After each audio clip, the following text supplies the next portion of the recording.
Congress party నాయకులు మాట్లాడుతుంటే దేశం మొత్తం నవ్వుకుంటుంది. ఇవాళ ఈ దేశంలో మొత్తం ఓవరాల్ గా ఉన్నటువంటి మంత్రివర్గ శాఖలన్నీ కూడా ముఖ్యమంత్రి గారి దగ్గరే పెట్టుకొని, హోంశాఖ ఆయన దగ్గరనే, law and order, minority welfare, న్యాయశాఖ, గనుల శాఖ, విద్యాశాఖ, మున్సిపల్ శాఖ, కార్మిక శాఖ, యువజన శాఖ, ఎస్సీ ఎస్టీ వెల్ఫేర్, విపత్తు నిర్వహణ, డ్రగ్స్ కంట్రోల్, సాంఘిక సంక్షేమ, పశుసంవర్ధక శాఖ, ఇన్ని శాఖలు ఒక్కడి దగ్గర పెట్టుకొని వన్ మెన్ ఆర్మీ లాగా మాట్లాడుతున్నటువంటి ముఖ్యమంత్రికి ఈ దేశంలో ఉన్నటువంటి, రాష్ట్రంలో ఉన్నటువంటి ఆర్థిక స్థితిగతులపైన అవగాహన లేకుండా మాట్లాడుతా ఉన్నారు. కాంగ్రెస్ పార్టీ అధికారంలోకి రాగానే అన్నిటి మీద కమిషన్లు వేశారు కదండి. కాళేశ్వరం ప్రాజెక్టు మీద మేడం 1,50,000 కోట్లు అంటుంది. అవగాహనతో మాట్లాడుతున్నారో అవగాహన లేకుండా మాట్లాడుతున్నారు. నిండు అసెంబ్లీలో దాని డిపిఆర్ ప్రకారం మొత్తం ఓవరాల్ గా జరిగింది 98,067 కోట్లు. ఓవరాల్ గా జరిగింది. 1,50,000 కోట్లు ఎక్కడికి వచ్చింది అంటే 50,060 కోట్లు దాదాపుగా కాంగ్రెస్ పార్టీ నాయకులు తీసుకున్నారా? మరి దీనికి సమాధానం చెప్పాల్సిన అవసరం ఉంది కదా. అంటే ఏది పడితే అది మాట్లాడితే చెల్లుతుంది అనుకోవడం కరెక్ట్ కాదండి.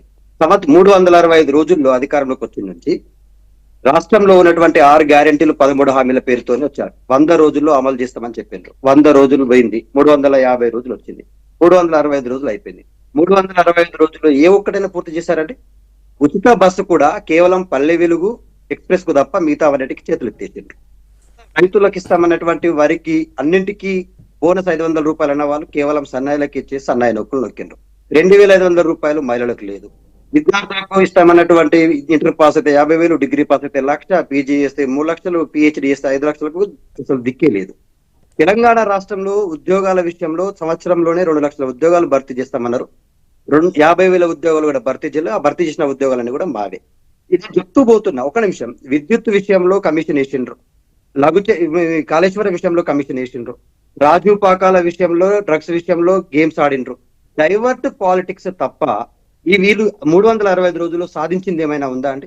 ఇవాళ తెలంగాణ రాష్ట్రంలో హాట్ గా జరుగుతున్నటువంటి అల్లు అర్జున్ కేసు విషయంలో కూడా ముఖ్యమంత్రి గారికి న్యాయశాఖ మీద గాని, పోలీస్ వ్యవస్థ మీద గాని, జ్యుడిషియల్ వ్యవస్థ మీద గాని అవగాహన ఉంటే ఒక కోర్టు ట్రయల్లో ఉన్నటువంటి అంశాన్ని అసెంబ్లీలో మాట్లాడడం అనేటువంటిది అసలు తెలివి తక్కువ పని అనేటువంటి తెలంగాణ సమాజంలో ఉన్నటువంటి మేధావులందరూ మాట్లాడతారు. పోలీసులు కూడా ముఖ్యమంత్రి గారు చెప్పినట్టుగా అత్యుత్సాహాన్ని ప్రదర్శించి కోర్టుకు సబ్మిషన్ చేయాల్సినటువంటి ఎవిడెన్సెస్ అన్నిటిని ఆయన యొక్క వ్యక్తిగత ప్రతిష్టను దిగజార్చే విధంగా ప్రజల ముందు పెట్టి, ఇగో ఈ క్షణానికి వచ్చాడు, ఇలా వచ్చాడు, ఇవన్నీ ఎవరికి సబ్మిషన్ చేయాలండి? కోర్టుకు సబ్మిషన్ చేసి అల్లు అర్జున్ గారికి శిక్ష చేయించేటువంటి ప్రయత్నం చేయాలి. రేవతి కుటుంబానికి జరిగిన నష్టం డిసెంబర్ 4వ తారీఖు నాడు సినిమా రిలీజ్ అయితే ఆమె చనిపోయింది అదే రోజు సాయంత్రం 9:50 చనిపోయింది. చనిపోయినటువంటి అమ్మాయిని ఇప్పటి వరకు కాంగ్రెస్ పార్టీ నాయకులు ఎప్పుడండి అసెంబ్లీలో ముఖ్యమంత్రి గారు మాట్లాడిన తర్వాత 14 రోజులకు మంత్రి గారు అయినటువంటి కోమటిరెడ్డి గారు పరామర్శిస్తారు వాళ్ళ కొడుకుని, 25 లక్షల రూపాయలు అప్పటికప్పుడు ప్రకటిస్తారు.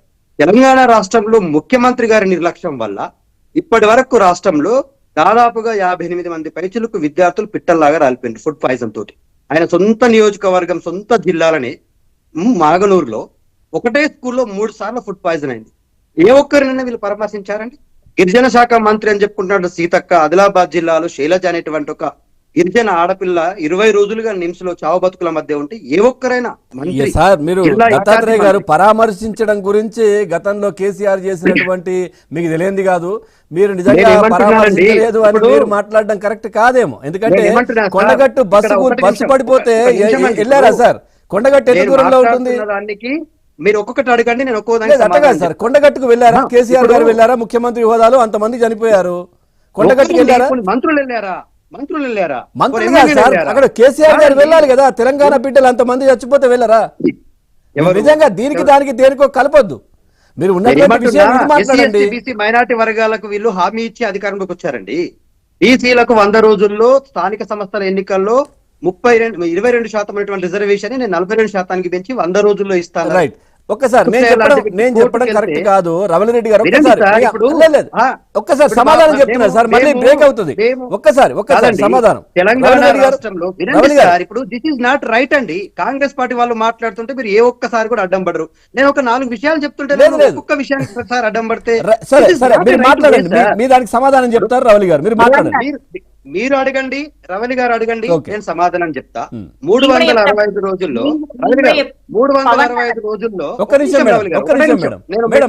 యాడ్ చేసి మీకు ఇచ్చేస్తా. తెలంగాణ రాష్ట్రంలో కాంగ్రెస్ పార్టీ అధికారంలోకి రావడానికి 100 రోజుల డెడ్ లైన్ పెట్టుకుందండి. 100 రోజుల డెడ్ లైన్ పెట్టుకున్న తర్వాత 365 రోజులైంది. 6 గ్యారెంటీలు 13 హామీల్లో ఒక్కటంటే ఒక్కటి పూర్తి స్థాయిలో అమలు కాలేదండి. ఇక రాష్ట్రం మొత్తంలో జరిగిన సంఘటనలు చూస్తుంటే ప్రతిదీ డైవర్ట్.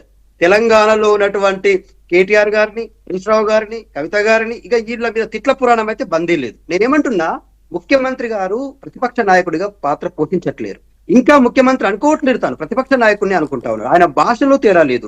పోనీ భాష విషయాన్ని వదిలేద్దాం. ఇప్పుడు ఒక్కటండి, డైవర్ట్ ఏ విధంగా చేశారంటే, హైడ్రా పేరు మీద బుచ్చవ్ అనేట ఆమె ముఖ్యమంత్రి గారి పేరు చెప్పి సూసైడ్ చేసుకుంది. రాధాకృష్ణ అనేటువంటి వ్యక్తి హైడ్రా కూల్చివేతలలో చనిపోయిండు. ఇంతమంది చనిపోతే ఏ ఒక్కరి కోసం, వీళ్ళందరూ సామాన్యులే కదండి, వీళ్ళ కుటుంబాలను పరామర్శించకపోతే ఎక్స్గ్రేషియా, పిల్లలు ఇప్పుడు గురుకులాల్లో రెసిడెన్షియల్ జరిపిన పిల్లలకైనా ఎక్స్గ్రేషియా ఒక్క రూపాయి ప్రకటించకపోను, ఉల్టా గత ప్రభుత్వం మీద మీరు చేసిన వాళ్ళ దాని వలన జరిగిందని మా మీద అబాసు పాలు చేసే ప్రయత్నం చేస్తే రాష్ట్రం